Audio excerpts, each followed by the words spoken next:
Welcome back to Night Audio Stories. Have you ever driven past a field and felt just for a second that something inside it was watching you? Most of us keep driving. In tonight's story, they didn't. What starts as a simple act of kindness, answering a child's cry for help, quickly becomes something no one can explain.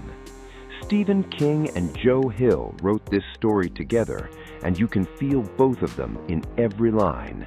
The dread, the darkness, and that creeping sense that some places simply do not want to let you go. He wanted quiet for a while instead of the radio, so you could say what happened was his fault. She wanted fresh air instead of the AC for a while, so you could say it was hers. But since they never would have heard the kid without both of those things, you'd really have to say it was a combination, which made it perfect Cal and Becky, because they had run in tandem all their lives. Cal and Becky Demuth, born 19 months apart. Their parents called them the Irish twins. Becky picks up the phone and Cal says hello, Mr. Demuth liked to say. Cal thinks party and Becky's already written out the guest list, Mrs. Demuth liked to say. Never a cross word between them, even when Becky, at the time a dorm-dwelling freshman, showed up at Cal's off-campus apartment one day to announce she was pregnant. Cal took it well. Their folks, not quite so sanguine. The off-campus apartment was in Durham because Cal chose UNH.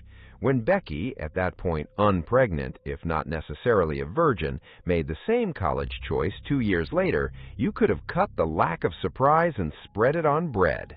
At least he won't have to come home every damn weekend to hang out with her, Mrs. Demuth said. Maybe we'll get some peace around here, Mr. Demuth said. After 20 years, give or take, all that togetherness gets a little tiresome. Of course, they didn't do everything together, because Cal sure as hell wasn't responsible for the bun in his sister's oven, and it had been solely Becky's idea to ask Uncle Jim and Aunt Ann if she could live with them for a while, just until the baby came.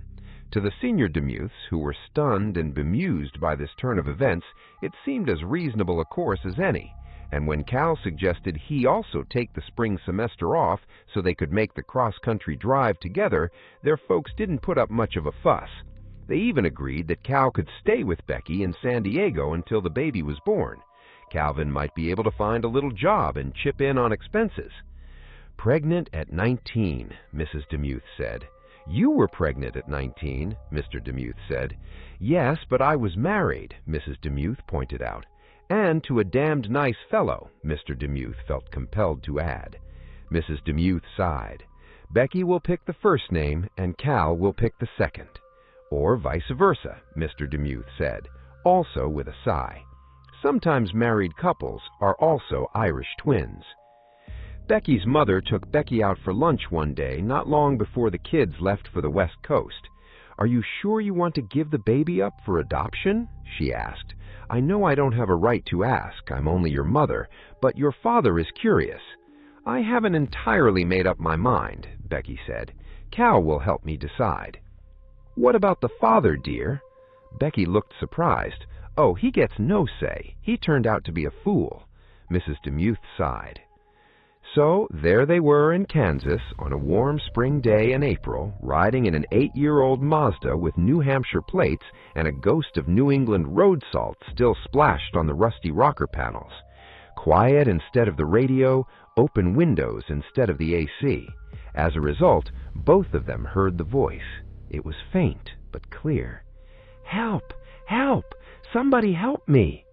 Brother and sister exchanged startled looks. Cal, currently behind the wheel, pulled over immediately. Sand rattled against the undercarriage. Before leaving Portsmouth, they had decided they would steer clear of the turnpikes. Cal wanted to see the Kaskaskia Dragon in Vandalia, Illinois. Becky wanted to make her manners to the world's largest ball of twine in Cawker City, Kansas. Both missions accomplished. The pair of them felt they needed to hit Roswell and see some groovy extraterrestrial shit. Now they were well south of the twine ball, which had been hairy and fragrant and altogether more impressive than either of them had anticipated, out on a leg of Route 400. It was a well-maintained stretch of two-lane blacktop that would take them the rest of the way across the flat serving platter of Kansas to the Colorado line. Ahead of them were miles of road with nary a car or truck in sight, ditto behind. On their side of the highway there were a few houses, a boarded-up church called the Black Rock of the Redeemer, which Becky thought a queer name for a church, but this was Kansas, and a rotting bolodrome that looked as if it might last have operated around the time the Tramps were committing pop music arson by lighting a disco inferno. On the other side of 400 there was nothing but high green grass. It stretched all the way to a horizon that was both illimitable and unremarkable. "Was that a—" Becky began. She was wearing a light coat unzipped over a midsection that was just beginning to bulge. She was well into her 6th month. He raised a hand without looking at her. He was looking at the grass. "Shh, listen." They heard faint music coming from one of the houses. A dog gave a phlegmy triple bark, roop, roop, roop, and went still. Someone was hammering a board, and there was the steady, gentle susurration of the wind. Becky realized she could actually see the wind combing the grass on the far side of the road. It made waves that ran away from them until they were lost in the distance. Just when Cal was beginning to think they hadn't, after all, heard anything, it wouldn't be the first time they had imagined something together, the cry came again. "Help! Please help me!" And "I'm lost!" This time the look they exchanged was full of alarmed understanding. The grass was incredibly tall. For such an expanse of grass to be over 6 feet this early in the season was an anomaly that wouldn't occur to them until later. "We should haul him out," Cal said. "Yep, little rescue mission. Pull into the church parking lot. Let's get off the side of the road." He left her on the margin of the highway and turned into the dirt lot of the Redeemer. A scattering of dust-filmed cars was parked here, windshields beetle bright in the glare of the sun. That all but one of these cars appeared to have been there for days, even weeks, was another anomaly that wouldn't occur to them until later. While he took care of the car, Becky crossed to the other shoulder.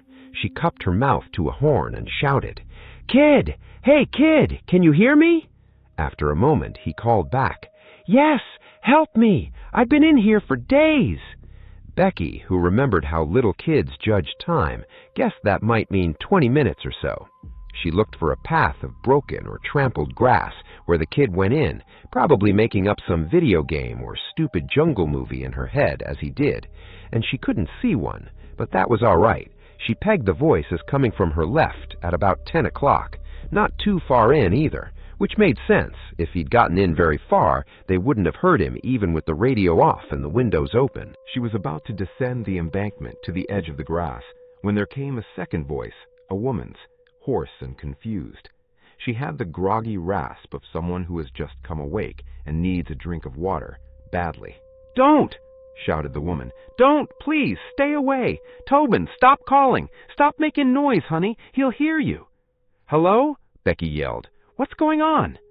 Behind her, she heard a door slam, Cal on his way across the street. "We're lost!" the boy shouted. "Please, please, my mom is hurt! Please, please help!" "No!" the woman said. "No, Tobin, no!" Becky looked around to see what was taking Cal so long. He had crossed a few dozen feet of the dirt parking lot and then hesitated by what looked like a first-generation Prius. It was filmed with a pale coat of road dust almost completely obscuring the windshield. Cal hunched slightly, shielded his eyes with one hand, and squinted through the side window at something in the passenger seat, frowning to himself for a moment and then flinching as if from a horsefly. "Please," the boy said, "we're lost and I can't find the road." "Tobin," the mother started to call, but then her voice choked, as if she didn't have the spit for talk. Unless this was an elaborate prank, something was very wrong here. Becky DeMuth was not conscious of her hand drifting to press against the tight beach-ball-firm curve of her abdomen, nor did she connect the way she felt then with the dreams that had been bothering her for close to 2 months now, the dreams she had not discussed even with Cal, the ones about driving at night. A child shouted in those dreams, too. She dropped down the embankment in 2 long-legged steps. It was steeper than it looked, and when she reached the bottom, it was clear the grass was even higher than she thought, closer to 7 feet than 6. The breeze gusted, the wall of grass surged and retreated in a soft, shushing tide. "Don't look for us," the woman called. "Help!" said the boy, almost shouting over her, and his voice was close. Becky could hear him just off to the left. Not close enough to reach in and grab, but surely no more than 10 or 12 yards from the road. "I'm over here, buddy. Keep walking toward me. You're almost to the road. You're almost out." "Help! Help! I still can't find you," the boy said, his voice even closer now. This was followed by a hysterical sobbing laugh that cooled Becky's skin. Cal took a single skipping step down the embankment, slid on his heels, and almost fell on his ass. The ground was wet. If Becky hesitated to wade into the thick grass and go get the boy, it was because she didn't want to soak her shorts. Grass that high would hold enough water, suspended in glittering drops, to make a small pond. "Why are you waiting?" Cal asked. "There's a woman with him. She's being weird." "Where are you?" The boy cried, almost babbled, from just a few feet away in the grass. Becky looked for a flash of his pants or shirt, but didn't see them. He was just a little bit too far in for that. "Are you coming? Please, I can't find my way out." "Tobin!" the mother yelled, her voice distant and strained. "Hang on," Cal said, and stepped into the grass. "Captain Cal to the rescue. Have no fear. When kids see me, they want to be me." By then, Becky had her cell phone out, cupped in one hand, and was opening her mouth to ask Cal if they should call Highway Patrol, or whatever they had out here that was blue. Cal took one step, then another, and suddenly all Becky could see of him was the back of his denim shirt and light brown shorts. For no rational reason at all, the thought of him moving out of sight caused her pulse to jump. Still, she glanced at the face of her little black touchscreen android and saw that she had the full complement of 5 bars. She dialed 911 and hit call. As she lifted the phone to her ear, she took a long step into the grass. The phone rang once, then a robot voice announced that her call was being recorded. Becky took another step, not wanting to lose sight of the blue shirt and light brown shorts. Cal was always so impatient. Of course, so was she. Wet grass began to wicker against her blouse, shorts, and bare legs. From the bathing machine came a din, she thought, her consciousness coughing up a part of a half-digested limerick, one of Edward Gorey's, as of jollification within. It was heard far and wide, and the something tide, blah blah. She had written a paper on limericks for her freshman lit class that she thought was rather clever, but all she got for her trouble was a head full of dumb rhymes she couldn't forget, and a C+. A real live lady voice supplanted the robot. "Kiowa County 911, what is your location and the nature of your emergency, caller?" "I'm on Route 400. I don't know the name of the town, but there's some church, the Rock of the Redeemer or something, and this broken-down old roller skating rink. No, I guess it's a bowling alley, and some kid is lost in the grass. His mother, too. We hear them calling. The kid is close, the mother not so much. The kid sounds scared. The mother just sounds weird." She meant to finish, but didn't get the chance. "Caller, we've got a very bad connection here. Please restate your—" Then nothing. Becky stopped to look at her phone and saw a single bar. While she was watching, it disappeared, to be replaced by no service. When she looked up, her brother had been swallowed by the green. Overhead, a jet traced a white contrail across the sky at 35,000 feet. "Help! Help me!" The kid was close, but maybe not quite as close as Cal had thought, and a little further to the left. "Go back to the road!" the woman screamed. Now she sounded closer, too. "Go back while you still can!" "Mom! Mommy! They want to help!" Then the kid just screamed. It rose to an ear-stabbing shriek, wavered, suddenly turned into more hysterical laughter. There were thrashing sounds, maybe panic, maybe the sounds of a struggle. Cal bolted in that direction, sure he was going to burst into some beaten-down clearing and discover the kid, Tobin, and his mother being assaulted by a knife-wielding maniac out of a Quentin Tarantino movie. He got 10 yards and was just realizing that had to be too far when the grass snarled around his left ankle. He grabbed at more grass on his way down and did nothing but tear out a double handful that drooled sticky green juice down his palms to his wrists. He fell full length on the oozy ground and managed to snork mud up both nostrils. Marvelous! How come there was never a tree around when you needed one? He got to his knees. "Kid! Tobin! Sing!" He sneezed mud, wiped his face, and now smelled grass goo when he inhaled. Better and better, a true sensory bouquet. "Sing out! You too, Mom!" Mom didn't. Tobin did. "Help me, please!" Now the kid was on Cal's right, and he sounded quite a lot deeper in the grass than before. How could that be? He sounded close enough to grab. Cal turned around, expecting to see his sister, but there was only grass, tall grass. It should have been broken down where he ran through it, but it wasn't. There was only the smashed flat place where he'd gone full length, and even there the greenery was already springing back up. Tough grass they had here in Kansas. Tough, tall grass. "Becky! Beck! Chill, I'm right here," she said, and although he couldn't see her, he would in a second. She was practically on top of him. She sounded disgusted. "I lost the 911 chick." "That's okay, just don't lose me." He turned in the other direction and cupped his mouth to his mouth. "Tobin!" Nothing. "Tobin!" "What?" Faint. Jesus Christ, what was the kid doing? Lighting out from Nebraska? "Are you coming? You have to keep coming. I can't find you." "Kid, stand still!" Shouting so loud and so hard it hurt his vocal cords. It was like being at a Metallica concert, only without the music. "I don't care how scared you are. Stand still. Let us come to you." He turned around, once more expecting to see Becky, but he only saw the grass. He flexed his knees and jumped. He could see the road, farther away than he expected. He must have run quite some way without realizing it. He could see the church, Holy Hank's House of Hallelujah, or whatever it was called, and he could see the Bolodrome, but that was all. He didn't really expect to see Becky's head. She was only 5'2", but he did expect to see her route of passage through the grass, only the wind was combing through it harder than ever, and that made it seem like there were dozens of possible paths.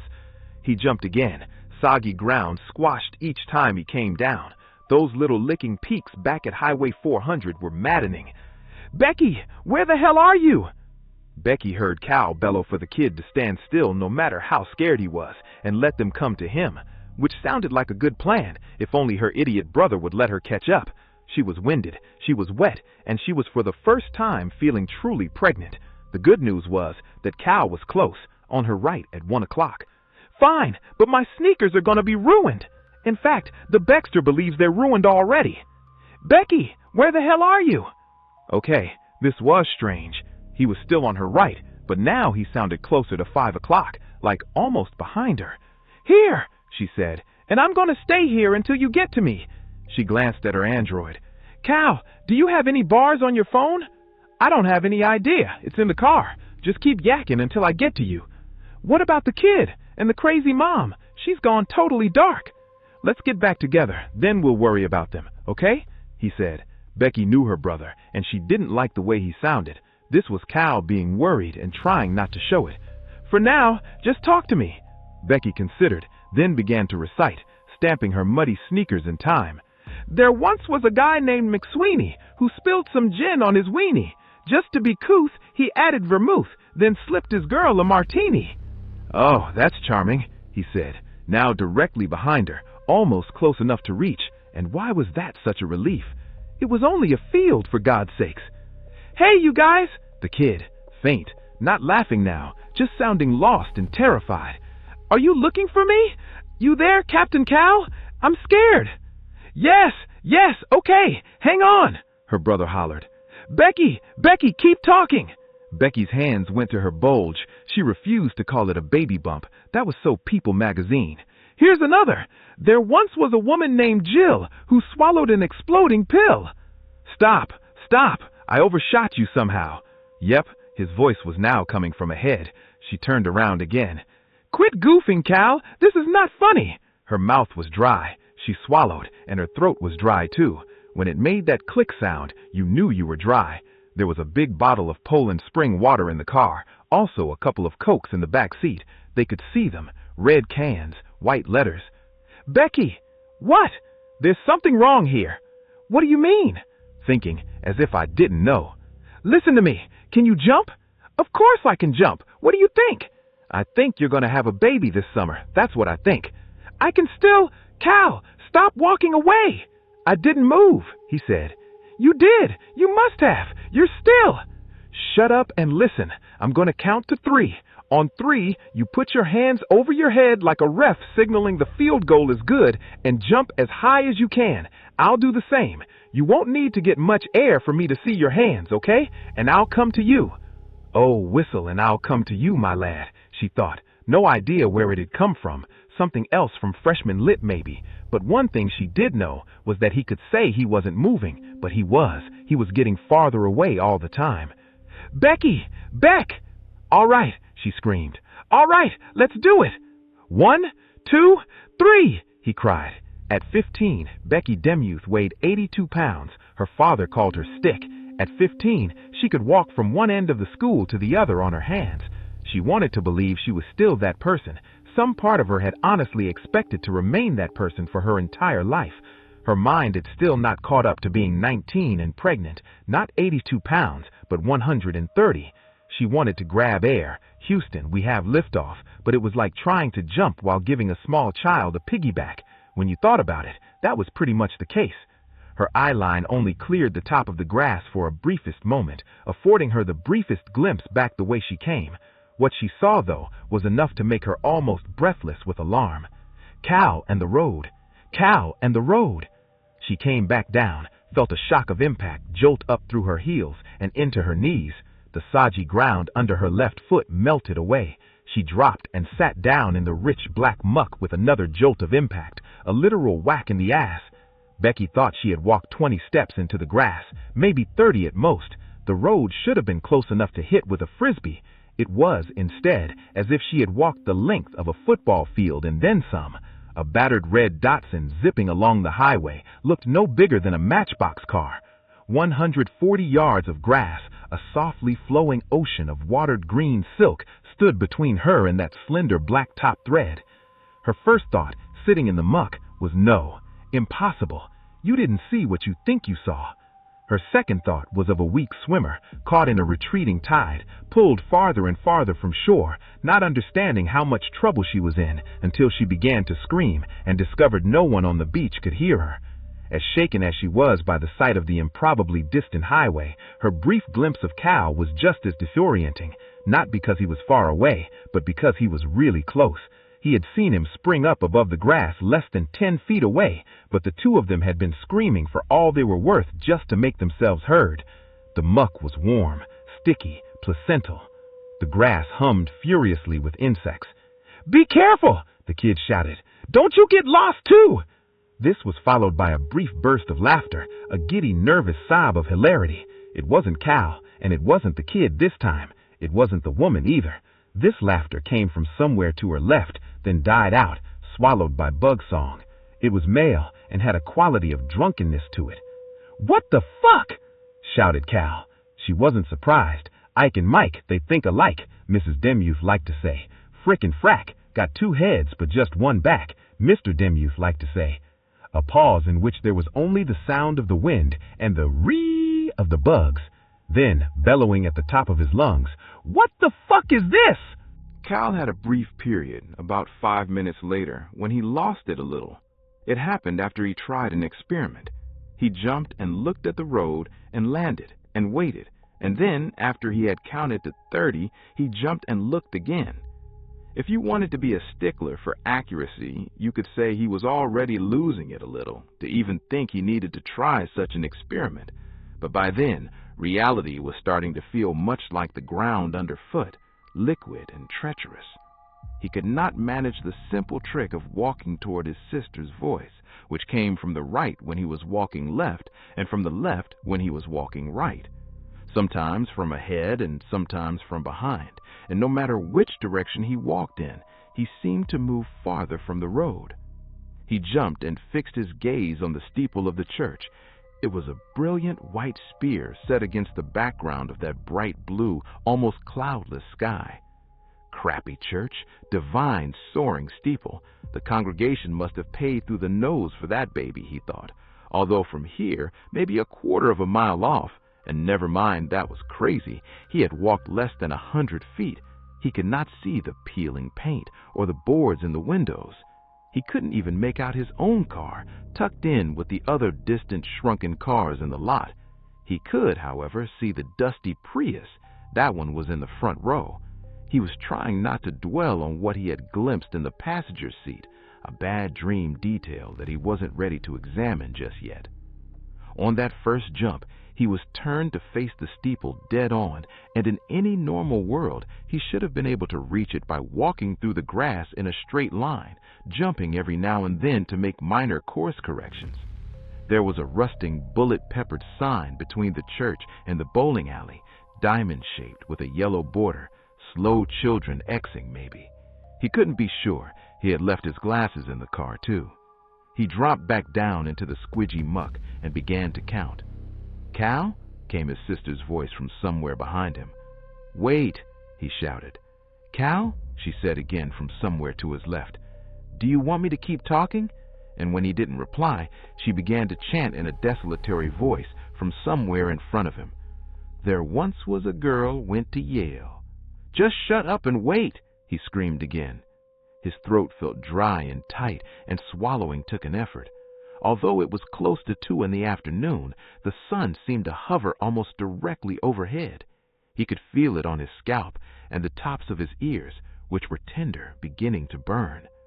He thought if he could just have something to drink, a cold swallow of spring water or one of their Cokes, he might not feel so frayed, so anxious.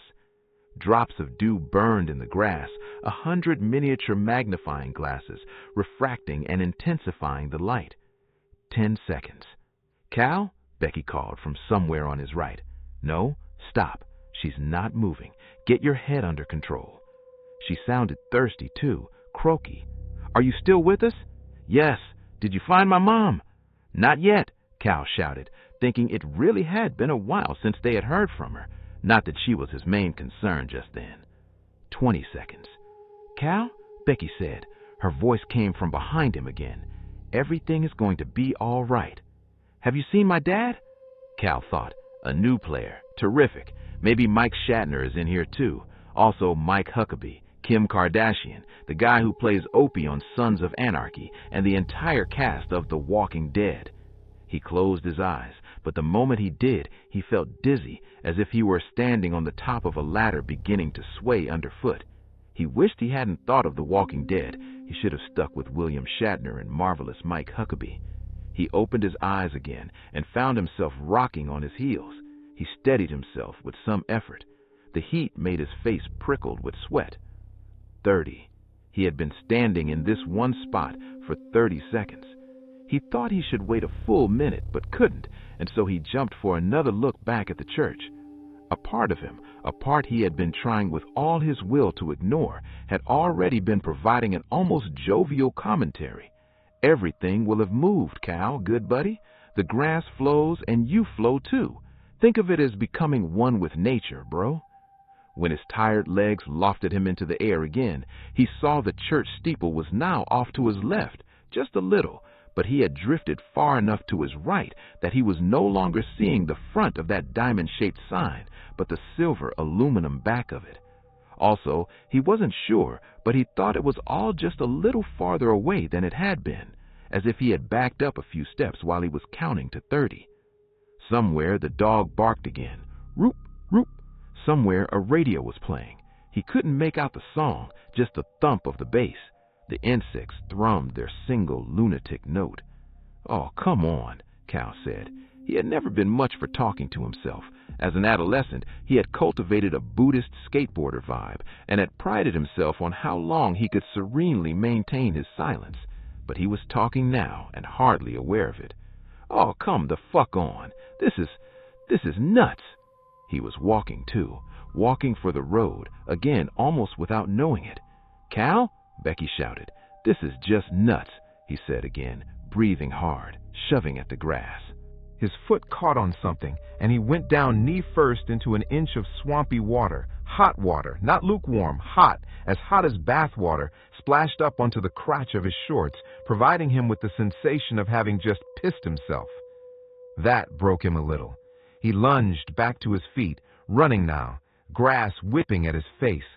It was sharp-edged and tough, and when one green sword snapped him under the left eye, he felt it, a sharp stinging. The pain gave him a nasty jump, and he ran harder, going as fast as he could now. "Help me!" the kid screamed, And how about this? Help came from Cal's left, me from his right. It was the Kansas version of Dolby's stereo. "This is nuts!" Cal screamed again. "This is nuts! It's nuts! It's fucking nuts!" The words running together. It's nuts! It's nuts! What a stupid thing to say. What an inane observation, and he couldn't stop saying it. He fell again, hard this time, sprawling chest first. By now his clothes were spattered with earth so rich, warm, and dark, it felt and even smelled like fecal matter. Cal picked himself back up, ran another 5 steps, felt grass snarl around his legs. It was like putting his feet in a nest of tangling wire, and goddamn if he didn't fall a 3rd time. The inside of his head buzzed like a cloud of blue bottles. "Cal!" Becky was screaming. "Cal, stop! Stop!" "Yes, stop. If you don't, you'll be yelling 'help me' right along with the kid. A fucking duet." He gulped at the air. His heart galloped. He waited for the buzzing in his head to pass, then realized it wasn't in his head at all. They really were flies. He could see them shooting in and out through the grass, a swarm of them around something through the shifting curtain of yellow-green just ahead of him. He pushed his hands into the grass and parted it to see. A dog, it looked like it had been a golden retriever, was on its side in the mire. Limp brownish-red fur glittered beneath a shifting mat of flies. Its bloated tongue lolled between its gums, and the cloudy marbles of its eyes strained from its head. The rusting tag of its collar gleamed deep in its fur. Cal looked again at the tongue. It was coated a greenish-white. Cal didn't want to think why. The dog's dirty coat looked like a filthy carpet tossed on a heap of bones. Some of that fur drifted, little fluffs of it, on the warm breeze. "Take hold," it was his thought, but in his father's steadying voice. Making that voice helped. He stared at the dog's caved-in stomach and saw lively movement there, a boiling stew of maggots, like the ones he'd seen squirming on the half-eaten hamburgers lying on the passenger seat of that damned Prius. Burgers that had been there for days. Someone had left them, walked away from the car and left them, and never come back, and never... "Take hold, Calvin, if not for yourself, for your sister." "I will," he promised his father. "I will."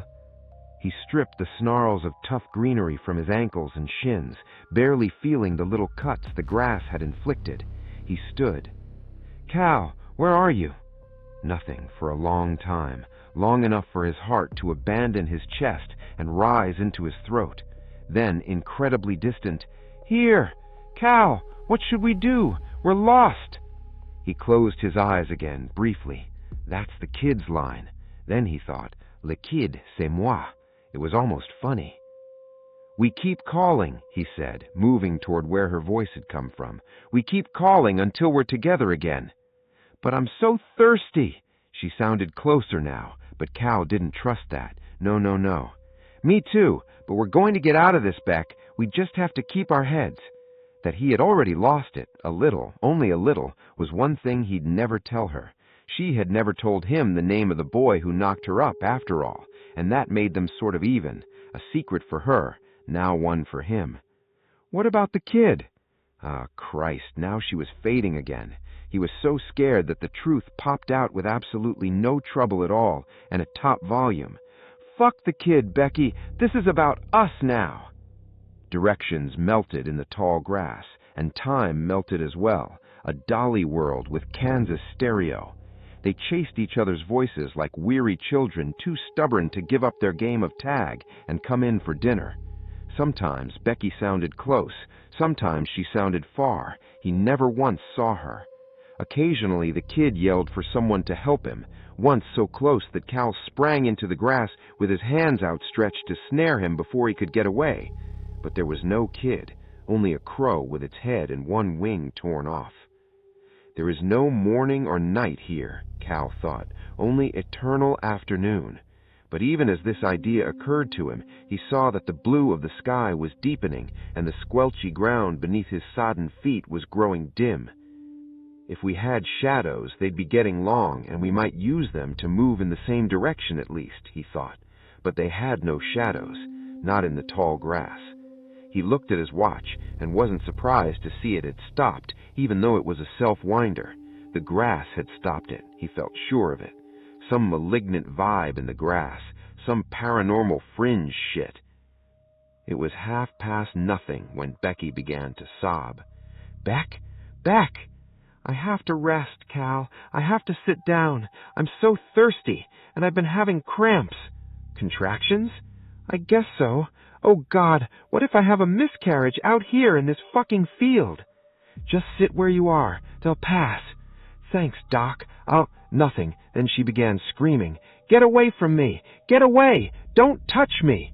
Cal, now too tired to run, ran anyway.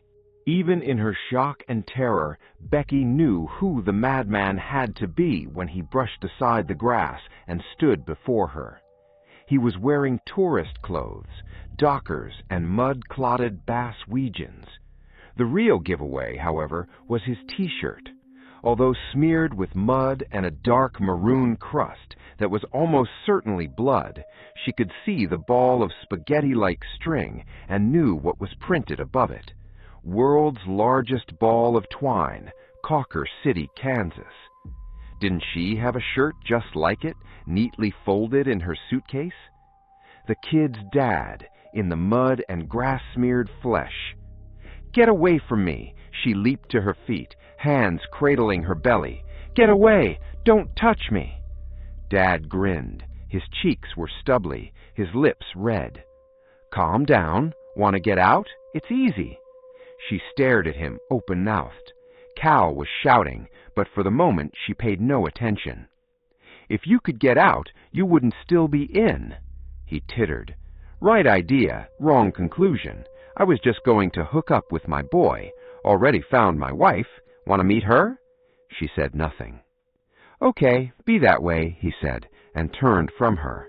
He started into the grass. Soon he would melt away, just as her brother had, and Becky felt a stab of panic. He was clearly mad. You only had to look into his eyes or listen to his text message vocal delivery to know that. But he was human. He stopped and turned back, grinning. "Forgot to introduce myself. My bad.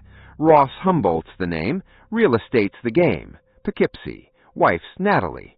Little boy's Tobin. Sweet kid, smart. You're Becky. Brother's Cal. Last chance, Becky? Come with me or die." His eyes dropped to her belly. "Baby, too." Don't trust him. She didn't, but followed just the same, at what she hoped was a safe distance. "You have no idea where you're going." "Becky? Becky." Cal, but far away, somewhere in North Dakota, maybe Manitoba. She supposed she should answer him, but her throat was too raw. "I was just as lost in the grass as you two. Not anymore. Kissed the stone." He turned briefly and regarded her with roguish, mad eyes. "Hugged it, too. Whoosh! See it then? All those little dancing fellows. See everything, clear as day. Back to the road, straight shot. If I'm lying, I'm dying. Wife's right up here. You have to meet her. She's my honey, makes the best martini in America. There once was a guy named McSweeney who spilled some gin on his ahem. Just to be couth, he added vermouth. I guess you know the rest." He winked at her. In high school, Becky had taken a gym elective called Self-Defense for Young Women. Now she tried to remember the moves and couldn't. The only thing she could remember. Deep in the right pocket of her shorts was a key ring. The longest and thickest key fit the front door of the house where she and her brother had grown up. She separated it from the others and pressed it between the first two fingers of her hand. "Here she is," Ross Humboldt proclaimed jovially, parting high grass with both hands, like an explorer in some old movie. "Say hello, Natalie. This young woman is going to have a critter." There was blood splashed on the grass beyond the swatches he was holding open, and Becky wanted to stop, but her feet carried her forward. And he even stepped aside a little, like in one of those other old movies, where the suave guy says, "After you, doll," and they enter the swanky nightclub where the jazz combo's playing, only this was no swanky nightclub. This was a beaten-down swatch of grass where the woman, Natalie Humboldt, if that was her name, was lying all twisted, with her eyes bulging, and her dress pushed up to show great big red divots in her thighs, and Becky guessed she knew now why Ross Humboldt of Poughkeepsie had such red lips. And one of Natalie's arms was torn off at the shoulder and lying 10 feet beyond her in crushed grass, already springing back up. And there were more great big red divots in the arm, and the red was still wet, because she hasn't been dead that long, Becky thought. We heard her scream. We heard her die. Family's been here a while, Ross Humboldt said in a chummy, confidential tone, as his grass-stained fingers settled around Becky's throat. He hiccuped. Folks can get pretty hungry. No Mickey D's out here. Nope. You can drink the water that comes out of the ground. It's gritty and awful damn warm, but after a while you don't mind that. Only we've been in here for days. I'm full now, full as a tick.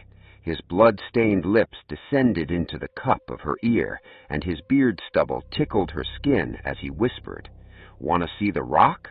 Want to lay on it naked and feel me in you beneath the pinwheel stars while the grass sings our names? Poetry, eh?" She tried to suck a chestful of air to scream, but nothing came down her windpipe. In her lungs was a sudden dreadful vacancy.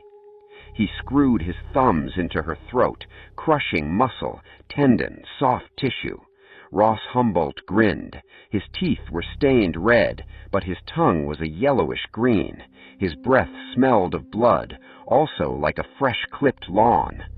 The grass has things to tell you. You just need to learn to listen. You need to learn how to speak tall weed, honey. The rock knows. After you see the rock, you'll understand. I've learned more from that rock in 2 days than I learned in 20 years of schooling. He had her bent backward, her spine arched. She bent like a high blade of grass in the wind. His green breath gushed in her face again. 20 years of schooling and they put me on the gray shift? He laughed. That's some good old rock, isn't it? Dylan, child of Yahweh, bard of Hibbing, and I ain't ribbing. I'll tell you what. The stone in the center of this field is a good old rock, but it's a thirsty rock. It's been working on the gray shift since before red men hunted on the Osage Kestas. Been working since a glacier brought it here during the last ice age, and oh girl, it's so fucking thirsty. She wanted to drive her knee into his balls, but it was all too much effort. The best she could do was lift her foot a few inches and then gently set it down again. Lift the foot and set it down. Lift and set. She seemed to be stamping her heel in slow motion, like a horse ready to be let out of a stall. Constellations of black and silver sparks exploded at the edges of her vision. Pinwheel stars, she thought. It was oddly fascinating, watching as new universes born and died, appearing and winking out. She would soon be winking out herself, she understood. This did not seem such a terrible thing. Urgent action was not required. Cal was shouting her name from very far away. If he had been in Manitoba before, now he was down a mine shaft in Manitoba. Her hand tightened on the key ring in her pocket. The teeth of some of those keys were digging into her palm, biting. Blood is nice, tears are better, for a thirsty old rock like that. And when I fuck you on the stone, it'll have some of both. Has to be quick, though. Don't want to do it in front of the kid. We're Baptists. His breath stank.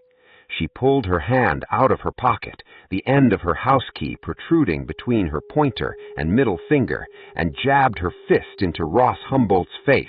She just wanted to push his mouth away, didn't want him breathing on her, didn't want to smell the green stink of him anymore. Her arm felt weak, and the way she punched at him was lazy, almost friendly, but the key caught him under the left eye and raked down his cheek, sketching a jaggedy line in blood. He flinched, snapping his head back. His forearms loosened. For an instant his thumbs were no longer burrowing into the soft skin in the hollow of her throat. A moment later he tightened his grip again, but by then she had drawn a single whooping breath. The sparks, the pinwheel stars bursting and flaring at the periphery of her vision, faded out. Her head went clear, as if someone had dashed icy water into her face. The next time she punched him, she put her shoulder behind it and sunk the key into his eye. Her knuckles jarred against bone. The key popped through his cornea and into the liquid center of the eyeball. He did not scream.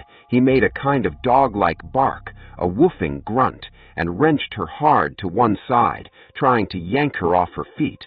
Her forearms were sunburned and peeling. Close up, she could see his nose was peeling, too, badly, the bridge of his nose sizzling with sunburn. He grimaced, showing teeth stained pink and green. Her hand fell away, let go of the keyring. It continued to dangle from the welling socket of his left eye, the other keys dancing against each other and bouncing against his stubbly cheek. Blood slicked the entire left side of Humboldt's face, and that eye was a glimmering hole. The grass seethed around them, the wind rose, and the tall blades thrashed and flailed at Becky's back and legs. He kneed her in the belly. It was like being clubbed with a piece of stove wood. Becky felt pain and something worse than pain in a low place where abdomen met groin. It was a kind of muscular contraction, a twisting, as if there were a knotted rope in her womb and someone had just yanked it tight, tighter than it was supposed to go.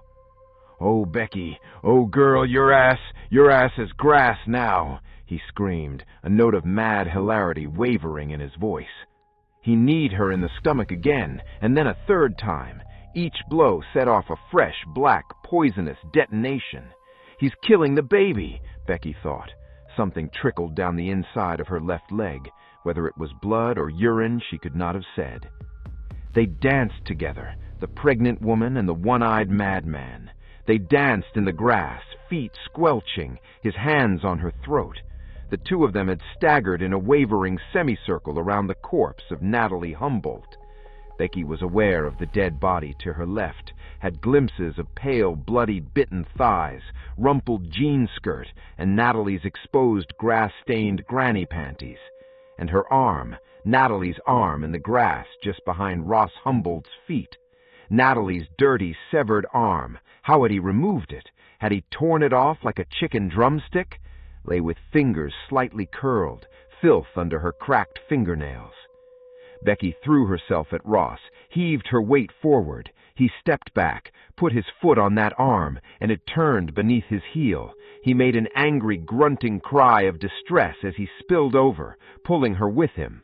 He did not let go of her throat until he hit the ground, his teeth coming together with an audible clack.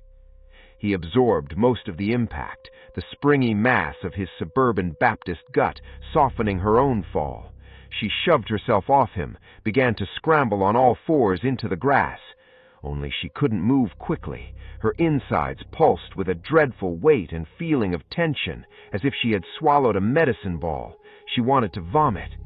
He caught her ankle and pulled. She fell flat onto her hurt, throbbing stomach. A lance of rupturing pain went through her abdomen, a feeling of something bursting. Her chin struck the wet earth. Her vision swarmed with black specks. "Where are you going, Becky Demuth?" She had not told him her last name. He couldn't know that. "I'll just find you again. The grass will show me where you're hiding. The little dancing men will take me right to you. Come here. You don't need to go to San Diego now. No decisions about the baby will be necessary. All done now." Her vision cleared. She saw right in front of her, on a flattened bit of grass, a woman's straw purse, the contents dumped out, and amid the mess, a little pair of manicuring scissors. They almost looked more like pliers than scissors. The blades were gummy with blood. She didn't want to think how Ross Humboldt of Poughkeepsie might have used that tool, or how she herself might now use it. Nevertheless, she closed her hand around it. "Come here," I said. "Now, bitch," hauling on her foot. She twisted and shoved herself back at him, with Natalie Humboldt's manicure scissors in one fist. She struck him in the face, once, twice, 3 times before he began to scream. It was a scream of pain, if even before she was done with him it had turned into great sobbing guffaws of laughter. She thought the kid laughed too. Then for quite a while she thought nothing, not until after moonrise. In the last of the day's light, Cal sat in the grass, brushing tears off his cheeks. He never gave way to full-on weeping. He only dropped onto his butt after who knew how much fruitless wandering and calling for Becky. She had long since stopped replying to him, and then for a while his eyes were tingling and damp, and his breath a little thick. Dusk was glorious. The sky was a deep, austere blue, darkening almost to black, and in the west, behind the church, the horizon was lit with the infernal glow of dying coals. He saw it now and then when he had the energy to jump and look, and could persuade himself there was some point in looking. His sneakers were soaked through, which made them heavy, and his feet ached. The insides of his thighs itched. He took off his right shoe and dumped a dingy trickle of water from it. He wasn't wearing socks, and his bare foot had the ghastly white, shriveled look of a drowned thing. He removed the other sneaker, was about to dump it, then hesitated. He brought it to his lips, tipped back his head, and let gritty water that tasted like his own stinking foot, run over his tongue. He had heard Becky and the man a long way off in the grass, heard the man speaking to her in a gleeful, inebriated voice, lecturing her almost, although he had not been able to make out much of what was actually said. Something about a rock, something about dancing men, something about being thirsty. A line from some old folk song. What had the guy been singing? 20 years of writing and they put you on the night shift? No, that wasn't right, but something close to that. Folk music wasn't an area of expertise for Cal. He was more of a Rush fan. They had been surfing on permanent waves all the way across the country. Then he heard the two of them thrashing and struggling in the grass, heard Becky's choked cries, and the man ranting at her. Finally there came screams that were terribly like shouts of hilarity. Not Becky, the man. By that point Cal had been hysterical, running and jumping and screaming for her. He shouted and ran for a long time before he finally got himself under control, forced himself to stop and listen. He had bent over, clutching his knees and panting, his throat achy with thirst, and had turned his attention to the silence. The grass hushed. "Becky," he had called again, in a hoarsened voice. "Beck!" No reply, except for the wind slithering in the weeds. He walked a little more. He called again. He sat. He tried not to cry. And dusk was glorious. He searched his pockets for the 100th hopeless time, gripped by the terrible fantasy of discovering a dry, linty stick of juicy fruit. He had bought a package of juicy fruit back in Pennsylvania, but he and Becky had shared it out before they reached the Ohio border. Juicy fruit was a waste of money. That citrus flash of sugar was always gone in 4 chews, and he felt a stiff paper flap and withdrew a book of matches. Cal did not smoke, but they had been giving them away free at the little liquor store across the street from the Kaskaskia Dragon in Vandalia. It had a picture of the 35-foot-long stainless steel dragon on the cover. Cal and Becky had paid for a fistful of tokens and spent most of the early evening feeding the big metal dragon to watch jets of burning propane erupt from its nostrils. Cal imagined the dragon set down in the field and went dizzy with pleasure at the thought of it exhaling a destroying plume of fire into the grass. He turned the matchbook over in his hand, thumbing soft cardboard. Burn the field. Burn the fucking field. The tall grass would go the way of all straw when fed to flame. He visualized a river of burning grass, sparks and shreds of toasted weed drifting into the air. It was such a strong mental image, he could close his eyes and almost smell it, the somehow wholesome late summer reek of burning green. And what if the flames turned back on him? What if it caught Becky out there somewhere? What if she was passed out and woke to the stink of her own burning hair? No, Becky would stay ahead of it. He would stay ahead of it. The idea was in him that he had to hurt the grass, show it he wasn't taking any more shit, and then it would let them both go. Every time a strand of grass brushed his cheek, he felt it was teasing him, having fun with him. He rose on sore legs and yanked at the grass. It was tough old rope, tough and sharp, and it hurt his hands, but he wrenched some loose and crushed it into a pile and knelt before it, a penitent at a private altar. He tore a match loose, put it against the strike strip, folded the cover against it to hold it in place, and yanked. Fire spurted. His face was close, and he inhaled a burning whiff of sulfur. The match went out the moment he touched it to the wet grass, the stems heavy with a dew that never dried and dense with juice. His hand shook when he lit the next.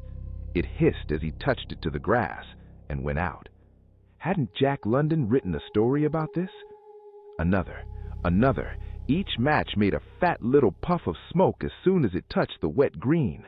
One didn't even make it into the grass, but was huffed out by the gentle breeze as soon as it was lit.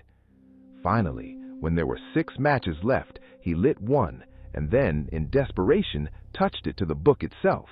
The paper matchbook ignited in a hot white flash, and he dropped it into the nest of singed but still damp grass.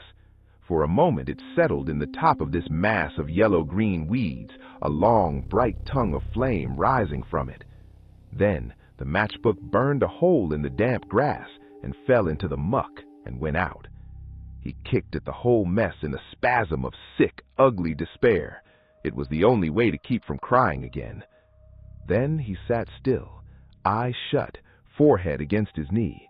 He was tired and wanted to rest, wanted to lie on his back and watch the stars appear. At the same time, he did not want to lower himself into the clinging muck, didn't want it in his hair, soaking the back of his shirt. He was filthy enough as it was.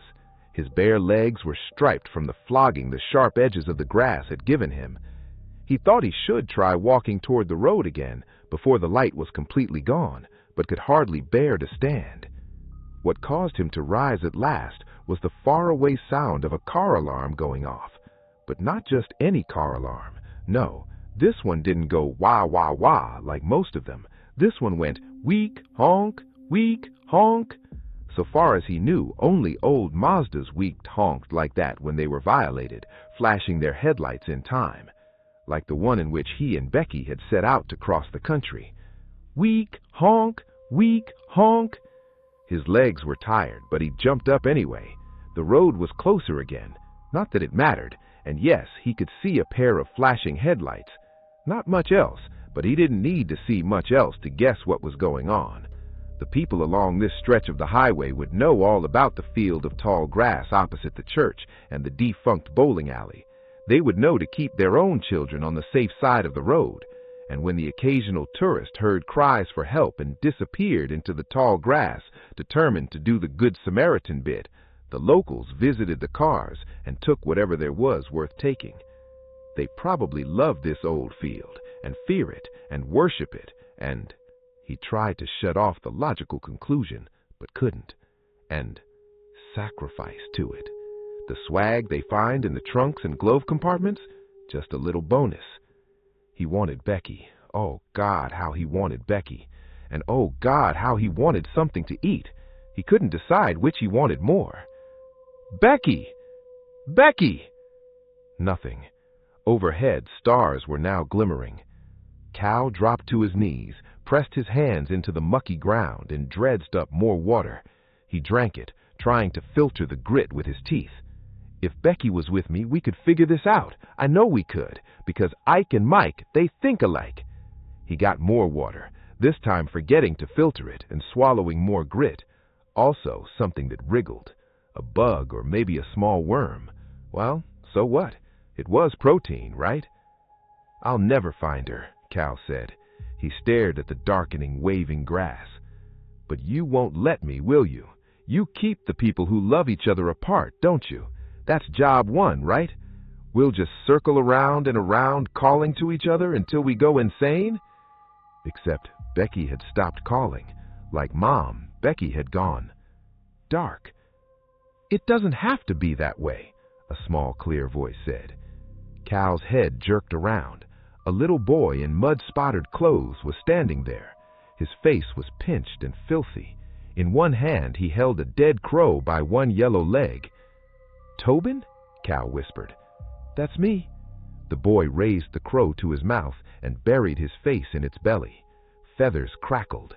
The crow nodded its dead head as if to say, "That's right, get right in there, get to the meat of the thing." Cal would have said he was too tired to spring after his latest jump, but horror has its own imperatives, and he sprang anyway. He tore the crow out of the boy's muddy hands, barely registering the guts unraveling from its open belly. Although he did see the feather stuck to the side of the boy's mouth. He saw that very well, even in the gathering gloom. "You can't eat that! Jesus, kid, what are you, crazy?" "Not crazy, Captain Cow, just hungry, and the crows aren't bad. I couldn't eat any of Freddy. I loved him, see? Dad ate some, but I didn't. Course, I hadn't touched the rock then. When you touch the rock, hug it like, you can see. You just know a lot more. It makes you hungrier, though, and like my dad says, a man's meat and a man's gotta eat. After we went to the rock, we separated, but he said we could find each other again any time we wanted." Cal was still one turn back. "Freddy? He was our golden, did great frisbee catches, just like a dog on TV. It's easier to find things in here once they're dead. The field doesn't move dead things around." His eyes gleamed in the fading light, and he looked at the mangled crow which Cal was still holding. "I think most birds steer clear of the grass. I think they know and tell each other, but some don't listen. Crows don't listen the most, I guess, because there are quite a few dead ones in here. Wander around for a while and you find them." Cal said, "Tobin, did you lure us in here? Tell me, I won't be mad. Your father made you do it, I bet." "We heard someone yelling, a little girl. She said she was lost. That's how we got in. That's how it works." He paused. "My dad killed your sister, I bet." "How do you know she's dead?" "The rock," he said simply. "The rock teaches you to hear the grass, and the tall grass knows everything." "Then you must know if she's dead or not." "I could find out for you," Tobin said. "No, I can do better than that. I can show you. Do you want to go see? Do you want to check on her? Come on, follow me." Without waiting for a reply, the kid turned and walked into the grass. Cal dropped the dead crow and bolted after him, not wanting to lose sight of him even for a second. If he did, he might wander around forever without finding him again. "I won't be mad," he'd told Tobin, but he was mad, really mad. Not mad enough to kill a kid, of course not. Probably, of course not. But he wasn't going to let the little Judas goat out of his sight either. Only he did because the moon rose above the grass, bloated and orange. It looks pregnant, he thought, and when he looked back down, Tobin was gone. He forced his tired legs to run, shoving through the grass, filling his lungs to call. Then there was no more grass to shove. He was in a clearing, a real clearing, not just beaten down grass.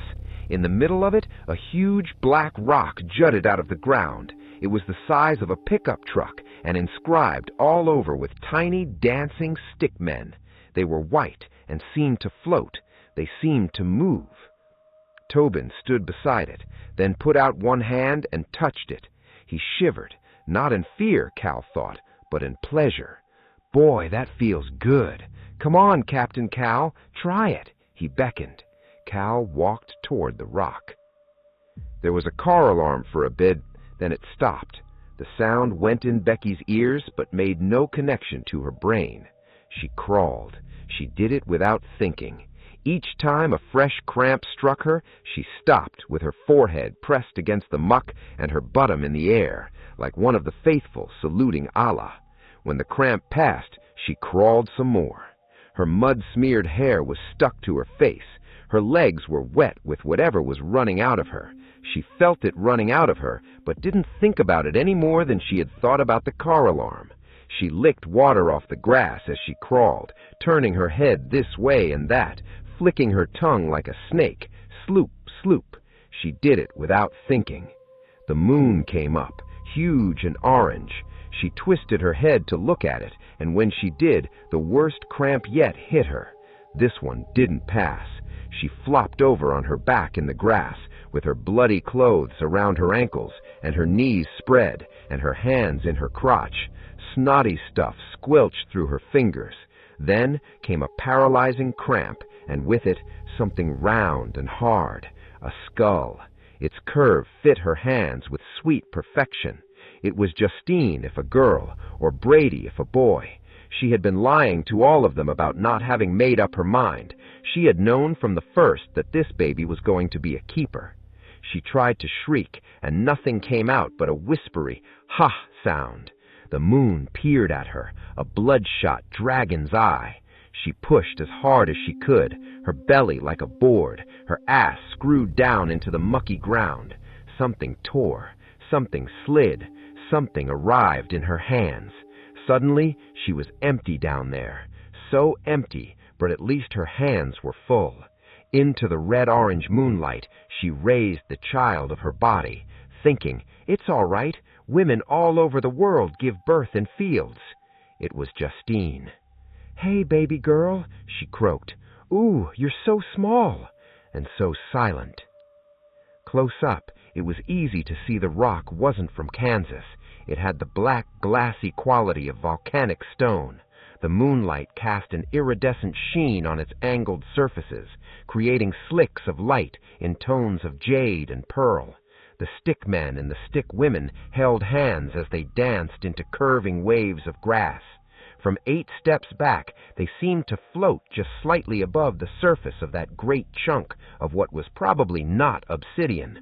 From 4 steps back, they seemed to hang suspended just beneath the black, glassy surface, objects sculpted from light, hologrammic-like.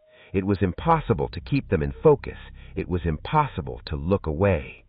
4 steps away from the rock, he could hear it. The rock emitted a discreet buzz, like the electrified filament in a tungsten lamp. He could not feel it, however. He was not aware of the left side of his face beginning to pink as if from sunburn. He had no sensation of heat at all. Get away from it, he thought, but found it curiously difficult to step backwards. His feet didn't seem to move in that direction anymore. "I thought you were going to take me to Becky." "I said we were going to check on her. We are. We'll check with the stone." "I don't care about your goddamn... I just want Becky." "If you touch the rock, you won't be lost anymore. You'll never be lost again. You'll be redeemed. Isn't that nice?" He absent-mindedly removed the black feather that had been stuck to the corner of his mouth. "No," Cal said. "I don't think so. I'd rather stay lost." Maybe it was just his imagination, but the buzzing seemed to be getting louder. "No one would rather stay lost," the boy said amiably. "Becky doesn't want to stay lost. She miscarried. If you can't find her, I think she'll probably die." "You're lying," he said, without any conviction. He might have inched a half-step closer. A soft, fascinating light had begun to rise in the center of the rock, behind those floating stick figures, as if that buzzing tungsten he could hear was embedded about 2 feet beneath the surface of the stone, and someone was slowly dialing it up. "I'm not," the boy said.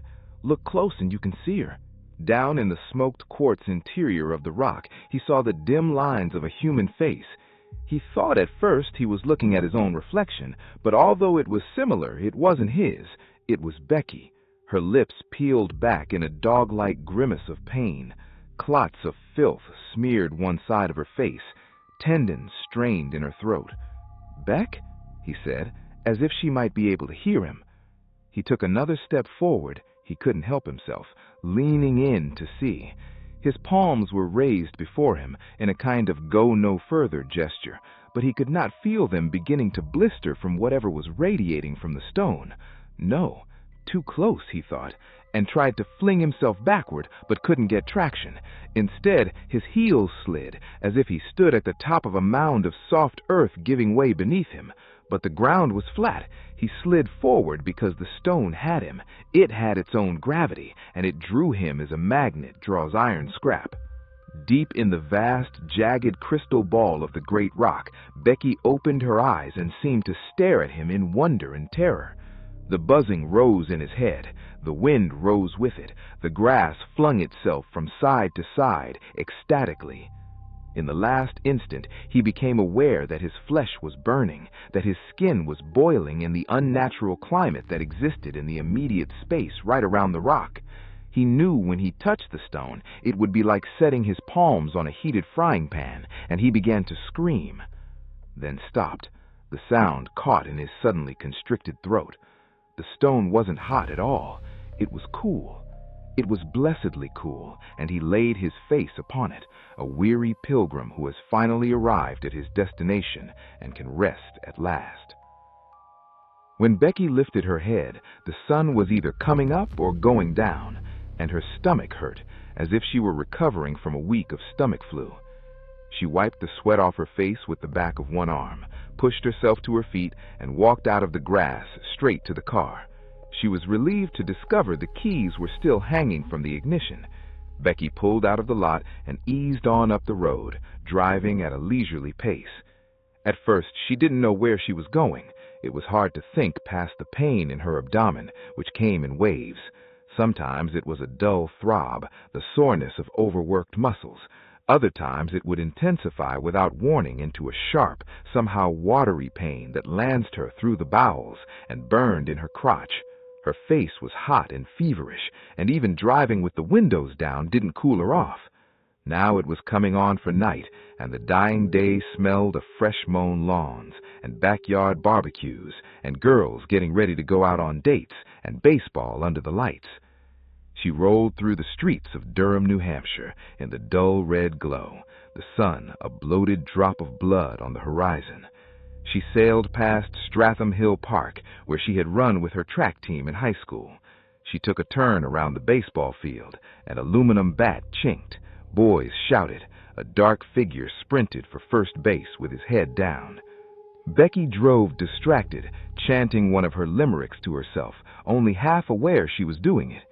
She whisper-sang the oldest one she had been able to find when she was researching her paper, a limerick that had been written well before the form devolved into grotty riffs on fucking, although it pointed in that direction.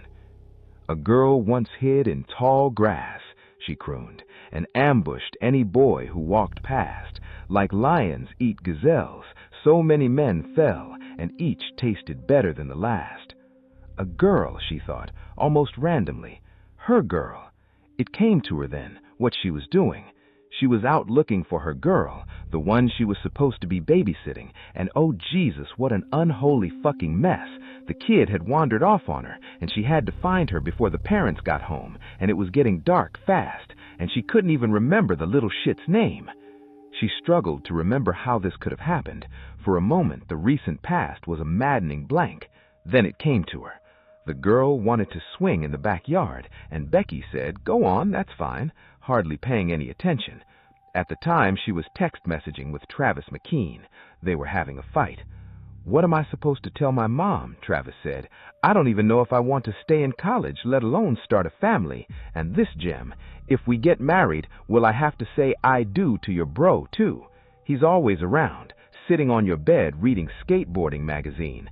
I'm amazed he wasn't sitting there the night you got me pregnant. You want a family, you should start one with him." She had made a little scream down in her throat and chucked the phone against the wall, leaving a dent in the plaster. Hoped the parents came back drunk and didn't notice. Who were the parents, anyway? Whose house was this? Beck had wandered to the picture window that looked into the backyard, pushing her hair away from her face, trying to get her calm back, and saw the empty swing moving gently in the breeze, chains softly squalling. The back gate was open to the driveway. She went out into the jasmine-scented evening and shouted. She shouted in the driveway. She shouted in the yard. She shouted until her stomach hurt. She stood in the center of the empty road and yelled, "Hey, kid, hey!" with her hands cupped around her mouth. She walked down the block and into the grass and spent what felt like days pushing through the high weeds, looking for the wayward child, her lost responsibility. When she emerged at last, the car was waiting for her, and she took off. And here she was, driving aimlessly, scanning the sidewalks, a desperate animal panic rising inside her. She had lost her girl, Her girl had gotten away from her, her wayward child, lost responsibility, and who knew what would happen to her, what might be happening to her right now. The not knowing made her stomach hurt. It made her stomach hurt bad. A storm of little birds flowed through the darkness above the road. Her throat was dry. She was so fucking thirsty she could hardly stand it. Pain knifed her, went in and out, like a lover. When she drove past the baseball field for the second time, the players had all gone home. Game called on account of darkness, she thought, a phrase which caused her arms to prickle with goosebumps. And that was when she heard a child shout. "Becky!" shouted the little girl. "It's time to eat!" As if Becky were the one who was lost. "It's time to come eat!" "What are you doing, little girl? You come here. You come here right now." "You'll have to find me!" screamed the girl, her voice giddy with delight. "Follow my voice!" The shout seemed to be coming from the far side of the field, where the grass was high. Hadn't she already looked there? Hadn't she tramped all through the grass trying to find her? Hadn't she gotten a little lost in the grass herself? "There was an old farmer from Leeds," the girl shouted. Becky started across the infield. She took 2 steps, and there was a tearing sensation in her womb, and she cried out. "Who swallowed a bag full of seeds," the girl trilled, her voice vibrating with barely controlled laughter. Becky stopped, exhaled the pain, and when the worst of it had passed, she took another cautious step. Immediately the pain returned, worse than before. She had a sensation of things shearing inside, as if her intestines were a bedsheet, stretched tight, beginning to rip down the middle. "Big bunches of grass," yodeled the girl, "sprouted out of his ass." Becky sobbed again, took a third staggering step, almost to second base now, the tall grass not far away, and then another bolt of pain ran her through, and she dropped to her knees. "And his balls grew all shaggy with weeds," the girl yelled, voice quivering with laughter. Becky gripped the sagging, empty water skin of her stomach and shut her eyes and lowered her head and waited for relief. And when she felt the tiniest bit better, she opened her eyes. And Cal was there in the ashy light of dawn, looking down at her. His own eyes were sharp and avid. "Don't try to move. Not for a while. Just rest. I'm here." He was naked from the waist up, kneeling beside her. His scrawny chest was very pale in the dove-colored half-light. His face was sunburned, badly, a blister right on the end of his nose, but aside from that, he looked rested and well. No, more than that, he looked bright-eyed and bushy-tailed. "The baby," she tried to say, but nothing could come out, just a scraping click, the sound of someone trying to pick a rusty lock with rusty tools. "Are you thirsty? Bet you are. Here, take this. Put it in your mouth." He pushed a soaked, cold twist of his T-shirt into her mouth. He had saturated it with water and rolled it up into a rope. She sucked at it avidly, an infant hungrily nursing. "No, no, no more. You'll make yourself sick," taking the wet cotton rope away from her, leaving her gasping like a fish in a pail. "Baby," she whispered. Cal grinned at her, his best, zaniest grin. "Isn't she great? I've got her. She's perfect. Out of the oven and baked just right." He reached to the side and lifted up a bundle wrapped in someone else's T-shirt. She saw a little snub of bluish nose protruding from the shroud. No, not a shroud. Shrouds were for dead bodies. It was swaddling. She had delivered a child here, out in the high grass, and hadn't even needed the shelter of a manger. Cal, as always, spoke as if he had a direct line to her private thoughts. "Aren't you the little Mary Mother? Wonder when the wise men will show up. Wonder what gifts they'll have for us." A freckled, sunburned boy appeared behind Cal. He was bare-chested, too. It was probably his shirt wound around the baby. He bent over, hands on his knees, to look at her swaddled infant. "Isn't she wonderful?" Cal asked, showing the boy. "Scrumptious, Captain Cal," the boy said. Becky closed her eyes. She drove in the dusk, the window down, the breeze fanning her hair back from her face. The tall grass bordered both sides of the road, stretching ahead of her as far as she could see. She would be driving through it the rest of her life. A girl once hid in tall grass and ambushed any boy who walked past. The grass rustled and scratched at the sky. She opened her eyes for a few more moments later in the morning. Her brother was holding a doll's leg in one hand, filthy from the mud. He stared at her with a bright, stupid fascination while he chewed on it. It was a lifelike thing, chubby and plump-looking, but a little small, and also a funny pale blue color, like almost frozen milk. "Cal, you can't eat plastic," she thought of saying, but it was just too much work. The little boy sat behind him, turned in profile, licking something off his palms. Strawberry jelly, it looked like. There was a sharp smell in the air, an odor like a fresh-opened tin of fish. It made her stomach rumble, but she was too weak to sit up, too weak to say anything, and when she lowered her head against the ground and shut her eyes, she sank right back into sleep.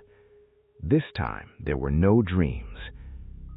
Somewhere a dog barked. Roop, roop! A hammer began to fall, one ringing whack after another, calling Becky back to consciousness.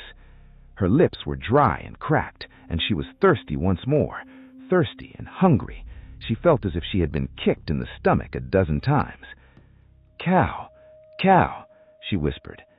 "You need to eat," he said, and put a string of something cold and salty in her mouth. His fingers had blood on them. If she had been anywhere near her right mind, she might have gagged, but it tasted actually good, a salty, sweet strand of something, with the fatty texture of a sardine. It even smelled a little like a sardine. She sucked at it, much as she had sucked the wet rope of Cal's shirt. Cal hiccuped as she sucked the strand of whatever it was into her mouth, sucked it in like spaghetti, and swallowed. It had a bad aftertaste, bitter, sour, but even that was kind of nice, like the food equivalent of the taste you got after drinking a margarita and licking some of the salt off the rim of the glass. Cal's hiccup sounded almost like a sob of laughter. "Give her another piece," said the little boy, leaning over Cal's shoulder.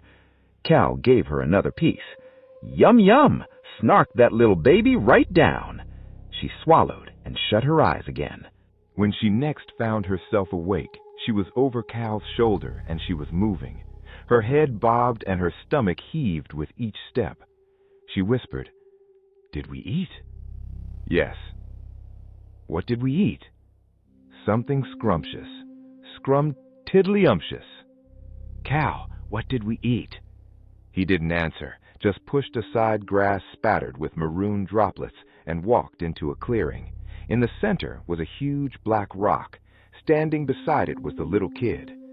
"There you are," she thought. "I chased you all over the neighborhood." Only that hadn't been a rock. You couldn't chase a rock. It had been a girl.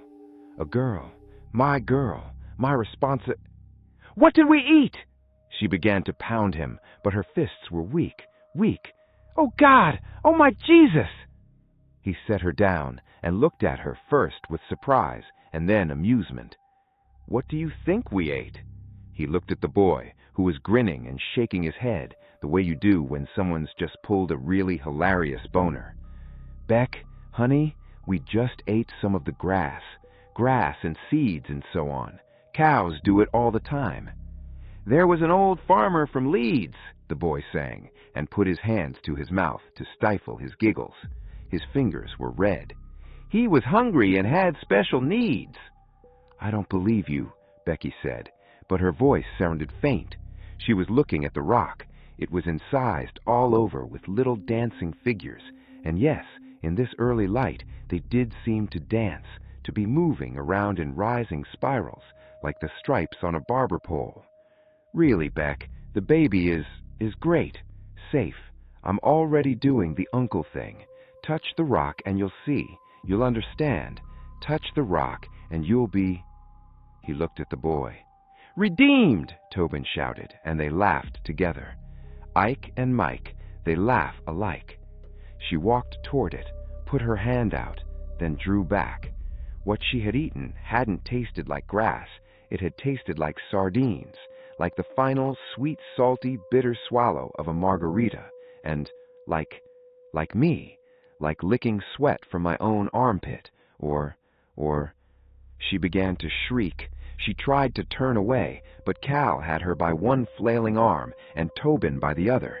She should have been able to break free from the child at least, but she was still weak, and the rock, It was pulling at her, too. "Touch it," Cal whispered. "You'll stop being sad. You'll see the baby is all right. Little Justine. She's better than all right. She's elemental. Becky, she flows." "Yeah," Tobin said. "Touch the rock. You'll see. You won't be lost out here anymore. You'll understand the grass then. You'll be part of it, like Justine is part of it." They escorted her to the rock. It hummed busily, happily. From inside there came the most wondrous glow. On the outside, tiny stick men and stick women danced with their stick hands held high. There was music. She thought, all flesh is grass. Becky Demuth hugged the rock. There were 7 of them in an old RV, held together by spit, baling wire, and, perhaps, the resin of all the dope that had been smoked inside its rusty walls. Printed on one side, amid a riot of red and orange psychedelia, was the word "Further," in honor of the 1939 International Harvester school bus in which Ken Kesey's merry pranksters had visited Woodstock during the summer of 1969. Back then, all but the 2 oldest of these latter-day hippies had yet to be born. Just lately, the 21st century pranksters had been in Cawker City, paying homage to the world's largest ball of twine. Since leaving, they had busted mega amounts of dope, and all of them were hungry. It was Twista, the youngest of them, who spotted the black rock of the Redeemer with its soaring white steeple and oh-so-convenient parking lot.